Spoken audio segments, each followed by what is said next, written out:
Hello, good morning, and welcome to Cricket Country's live cricket analysis of the first session play between India and New Zealand at Green Park Stadium in Kanpur. What has happened in the game so far is that the contest is turning out to be a very riveting one. New Zealand ended the day. New Zealand started the day. Sorry, they started the day at a very strong position, being placed at 152 runs for one wicket in reply to India's first innings total of 318 runs. But the Indian spinners struck back. They snaffled as many as four wickets. There was turn. There was some viciousness which was missing so far from the Indian spinners that we got to see on the third day morning. And what is the current scene right now is New Zealand are placed at a precarious position. They had the advantage which they have now lost, because New Zealand are placed at 238 runs for five wickets, and they're still behind by 80 odd runs and five wickets in hand, which also includes their tail.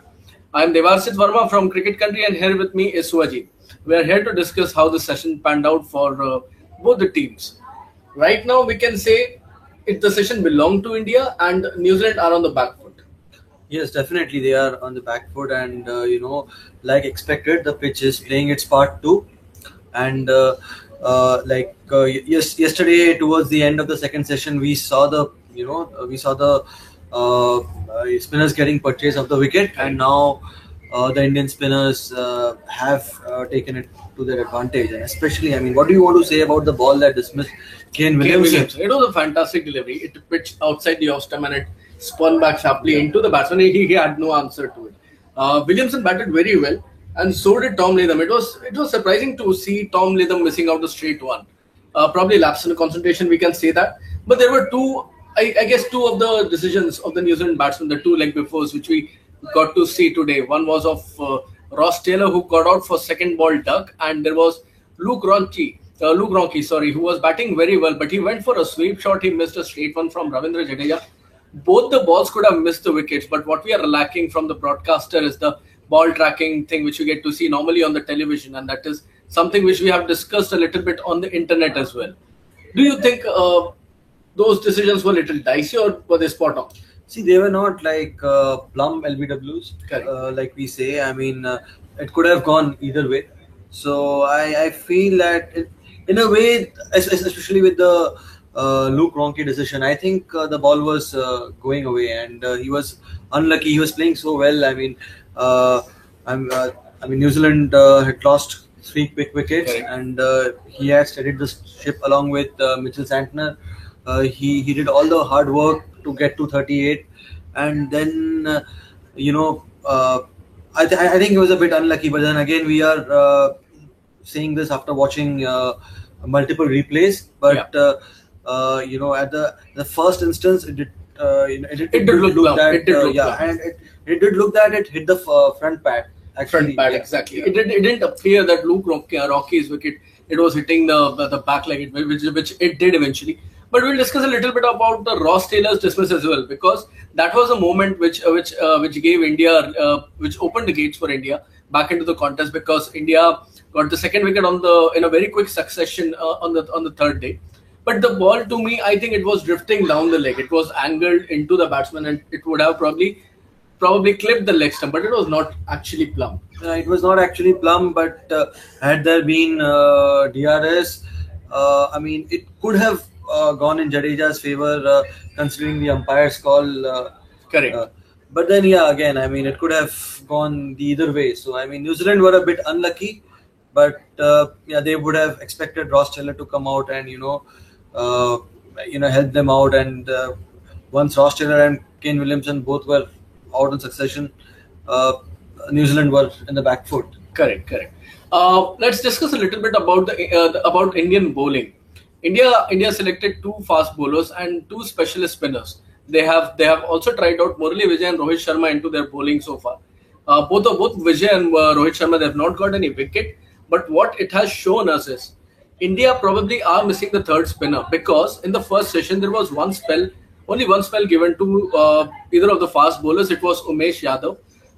He bowled decently, but there was not much purchase for him off the wicket, and he did produce one chance, but the ball it took a leading edge of Ronchi's bat and it landed in no man's land. Apart from that, Umesh Yadav did not look threatening at all. And the other spinner, Mohammad Shami, he was not bored, he was not used at all. So probably we can say that India are missing the third spinner, and Amit Mishra could have been in there in the side. Yeah, that should have been the team composition on day one. India should have gone with five bowlers, especially three spinners. So that's what we all were expecting, because Indian batting. I mean, if you see the names, Ravindra Jadeja, Ashwin, Wriddhiman Saha, anyways they bat deep. Correct. So India could have gone with the 6-5 combination. Correct. Coming back to the contest, New Zealand are about 80 runs away from India's total. New Zealand would definitely, the first priority will be to knock off as many runs as possible and try and take slender lead. But right now, what they have is two very good batsmen. Santner has batted very well. His technique looks very, very good. He defends with straight bats, and he reaches out to the ones which are pitched away from him, cutting out, trying to in order to cut out the turn which might a big turn which the ball might take. Where do you see this match headed towards? New Zealand still have two pretty decent batsmen batting, and like you mentioned about Santner, like if you are batting ahead of BJ Watling, definitely that means that you're a good enough batsman. And talking about BJ Watling, he's the second best batsman in the side on current form, I would say, after Kane Williamson, and and we have seen him bail out sides on occasion when all chips are down, and and he just comes up with those kind of freak innings. So BJ Watling is an important player here, and what I was a bit surprised was the moment Watling came out to bat, Kohli took the new ball, and he started with the pacers. Correct. So Watling is not very experienced when it comes to playing in subcontinent conditions, and he has not played a lot of Ravindra Jadeja and Ashwin. So a new batsman in, and with the spinners bowling well, and Ronke just being dismissed, I think Kohli should have attacked Watling more with spin than pace. Okay, that is what we have right now.